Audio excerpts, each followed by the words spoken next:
Hello everyone. I hope everybody is fine and fit. Welcome to my channel, that is Nursing Gyan. Myself, I am Mr. Vaibhav Bhosle, pediatric nurse specialist from Women's Hospital of Dhule district, Maharashtra state. So today I am going to share some of the statistics related to my videos. First one is age.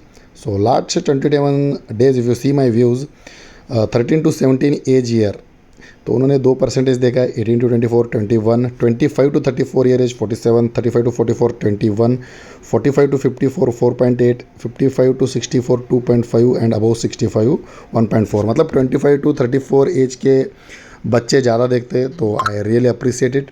Then coming to the gender, last 28 days male 55.2 and female 44.8. मतलब usually mail ज़्यादा prefer करते हैं, almost nearly 50-50 है. Geography last 28 days, मतलब geography मतलब आप country के हिसाब से देख सकते हो. इंडिया 82.4%, मतलब इंडियन सबसे ज़्यादा देखते हैं. Then Pakistan 8.1, Bangladesh 2.6 and other countries also view. मतलब मेरे व्यूज़ जो भी है, मेरे वीडियोज़ है वो ग्लोबली जा रहे हैं. मुझे खुशी है कि पाकिस्तान, बांग्लादेश और यूएसए, इंग्लैंड, ये देश तक देख रहे. I am happy about that. Watch time from subscriber, if you see watch time not subscribed 97.7%. And अगर आप सब्सक्राइब्ड देख रहे हो, सब्सक्राइब्ड मैं बात करने जा रहा हूँ, सिर्फ 2.3. मीन्स जो भी देख रहा है और सब्सक्राइब किया है वो 2.3 है. जो देख के भी सब्सक्राइब नहीं किया है तो 97.7% है. तो प्लीज़ आप ये पर्टिकुलर इमेज में देख सकते हो मेरा होम पेज, जो कि नर्सिंग ज्ञान, ये मेरा चैनल है, और वैभव भोसले मैं ये चैनल चलाता हूँ. तो प्लीज़ अगर आपको ये वीडियो लाइक होते हैं, आपको चैनल अच्छा लगता है, तो प्लीज़ सब्सक्राइब कीजिए, ताकि मेरा मनोबल और बढ़े, तो कि हमारा व्यूज़ और बढ़े, और जो भी हमारे वीडियोज़ है वो ग्लोबल में और ज़्यादा स्प्रेड हो. तो ये मेरा चैनल है, प्लीज़ इसको सब्सक्राइब कीजिए. So thank you for that. Next, moving to the topic hemophilia. 60% of hemophilia cases are undiagnosed due to lack of awareness. So मतलब 60% जो भी cases है वो undiagnosed जाते हैं. Hemophilia, India has second largest population of the bleeding disorder. India's high rate hemophilia makes it critical to meet the specific needs of affected patients. मतलब bleeding disorder में देखा तो ये सेकेंड लार्जेस्ट हीमोफीलिया हमारा population है, और थोड़ा दिक्कत आता है related to medicine, related to care, related to availability of resources, particularly government sector में तो प्रॉब्लम हो जाता है. World Haemophilia Day was started by World Federation of Haemophilia in 1989 and on 17th April was chosen to celebrate it in honor of founder of the World Federation of Hemophilia, Frank Campbell's birthday. मतलब Frank Campbell actually world haemophilia federation के founder है, तो उनके जो भी date of birth है 17 अप्रैल, उस दिन actually haemophilia day world wide मनाया जाता है, ताकि उसका अवेयरनेस लोगों में बढ़े. और in India on the day various events are organised by group of people in several states. मतलब बाकी इंडिया में हर एक स्टेट्स में यूजुअली मनाया जाता है. हर एक स्टेट में एक हीमोफीलिया फाउंडेशन भी है, एसोसिएशंस भी है. तो haemophilia foundation situated in New Delhi in association with ministry of health and family welfare also celebrates the day by providing medical facility to the needy and increasing awareness about the diseases. मतलब haemophilia day जो भी new Delhi में है वो भी मनाते हैं, awareness मनाते हैं, बहुत सारे प्रोग्राम कंडक्ट करते हैं. हम भी धुले में करते हैं usually. World Hemophilia Day 2024, it was celebrated on April 17th to raise awareness about disease hemophilia and other inherited bleeding disorder. So Hemophilia Day उसका सिग्निफिकेंस हो, उसका थीम हो, उसका हिस्ट्री हो, हम अवेयरनेस के दिन हम भी धुले में मनाते हैं. उस दिन पर्टिकुलरली हम बोलते हैं कि हीमोफीलिया के जो भी मेडिसिन है वो किधर किधर मिलते हैं, कितने कितने दिन लेना चाहिए, उसके रिलेटेड सेफ्टी इन्फॉर्मेशन, और पर्टिकुलर डिस्ट्रिक्ट को एक फाउंडर दिया है, तो उनसे भी हम कॉन्टैक्ट कर सकते हैं. तो coming to the haemophilia, first question आता है कि व्हाट इज़ हीमोफीलिया.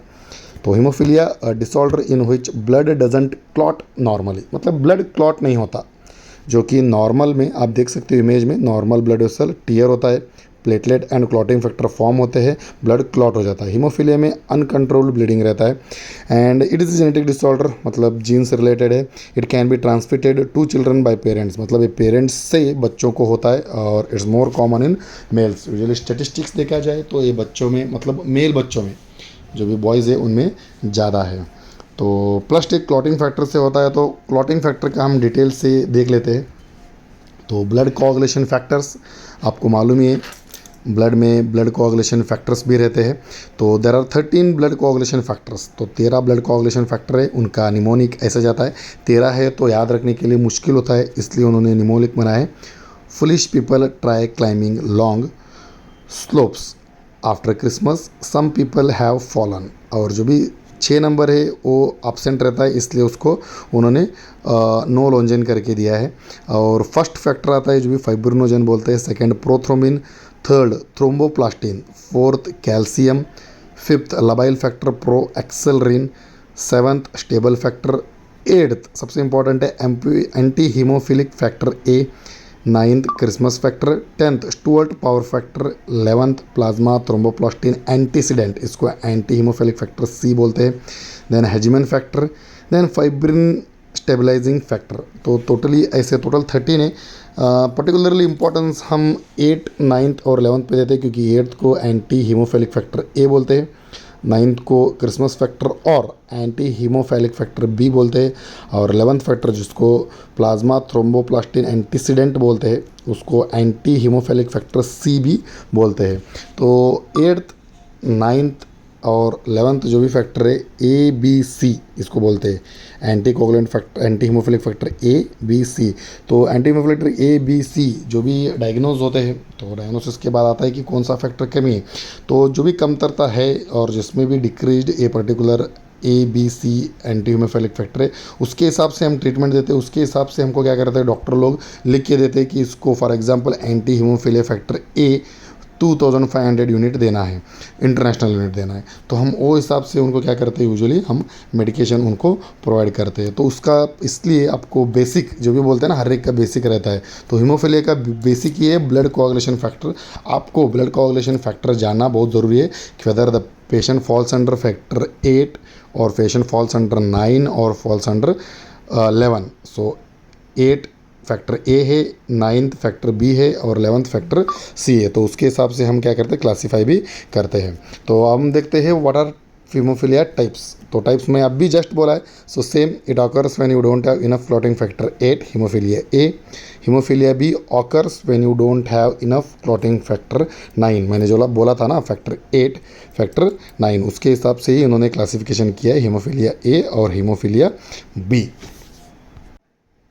नेक्स्ट हम देखते हैं हीमोफिलिया सी, मतलब it occurs when you don't have enough clotting factor 11। मैंने ऐसे ही बोला था। तो एंटी हीमोफिलिक फैक्टर 11 के कमतरता से यूजुअली हीमोफिलिया सी हमको होता है। नेक्स्ट हम देखेंगे what are symptoms.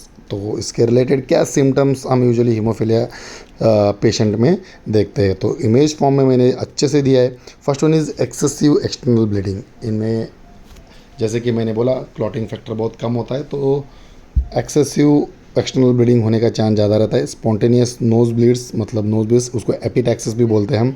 Then blood in urine और स्टूल्स, यूरिन और स्टूल्स में ब्लड यूजुअली ज़्यादा जाता है। Bleeding with in joints like elbow and नी में भी जाता है, और ब्लीडिंग इन गम्स। कोई भी आप साइन एंड सिम्टम देखो तो उसमें एक ब्लीडिंग टेंडेंसी है।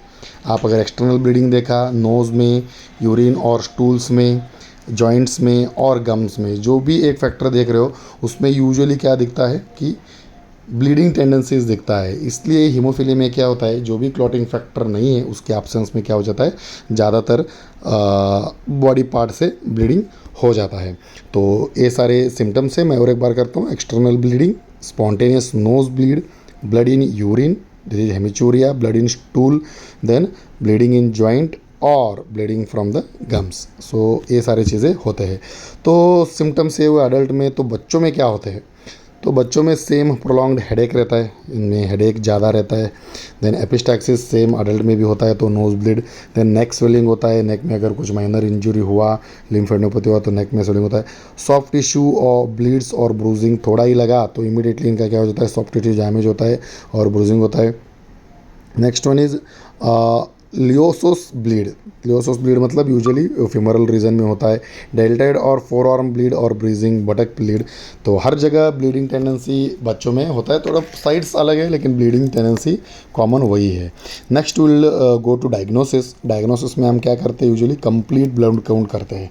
कंप्लीट ब्लड काउंट किस लिए करते हैं, क्योंकि कंप्लीट ब्लड काउंट में आपको मालूम होता है कि आपका प्लेटलेट लेवल कितना है ना।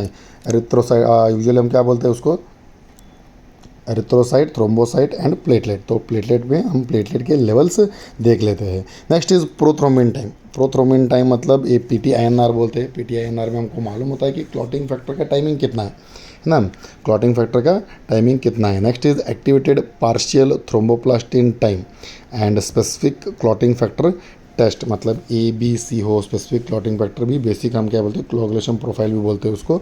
मतलब इसमें सिर्फ हमको एक ही जानना है कि आप कौन से फैक्टर से आप मतलब प्रॉब्लम हो रहा है, आपको A से हो रहा है, B से हो रहा है, C से हो रहा है, और आपके प्लेटलेट में रियली प्रॉब्लम है क्या, मतलब आपके प्लेटलेट रियली जाके उधर क्लॉटिंग फैक्टर आपके कम करते हैं क्या। सो ये हमको डायग्नोसिस में यूजुअली देखना है। Then treatment, first is replacement therapy, आपको प्लेटलेट रिप्लेसमेंट थेरेपी देते हैं। देन उसमें डेस्मोप्रेसिन आता है in some forms of mild haemophilia. This hormone can stimulate the body to release more clotting factor.